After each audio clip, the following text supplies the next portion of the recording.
சீர்காழி சட்டைநாதர் சுவாமி கோயிலில் வைகாசி மாத பிறப்பு சிறப்பு கோபூஜை வழிபாடு. தருமபுரம் ஆதீனம் பங்கேற்பு. 63 நாயன்மார்களுக்கு சிறப்பு வழிபாடு. தேவார பதிகங்கள் பாடி பக்தர்கள் பரவசம். மயிலாடுதுறை மாவட்டம் சீர்காழியில் தருமபுரம் ஆதீனத்திற்குட்பட்ட சட்டைநாதர் சுவாமி கோயில் உள்ளது. இக்கோயிலில் திருநிலை நாயகி அம்மன் உடனாகிய பிரம்மபுரீஸ்வரர் சுவாமி அருள்பாலிக்கிறார். இங்கு வைகாசி மாத பிறப்பையொட்டி சிறப்பு கோபூஜை வழிபாடு நடந்தது.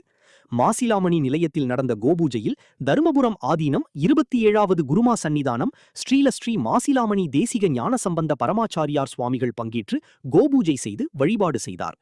பின்னர் கொடிமரத்து விநாயகர் நந்தி பகவானுக்கு சிறப்பு அபிஷேகம் செய்யப்பட்டு அலங்காரம் மகா தீபாராதனை காட்டப்பட்டது.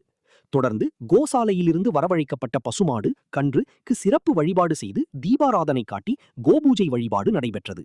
இதில் திரளான பக்தர்கள் கலந்து கொண்டு பசுமாட்டிற்கு வாழைப்பழங்கள் அகத்திக்கீரை கொடுத்து வலம் வந்து வணங்கி வழிபட்டனர்.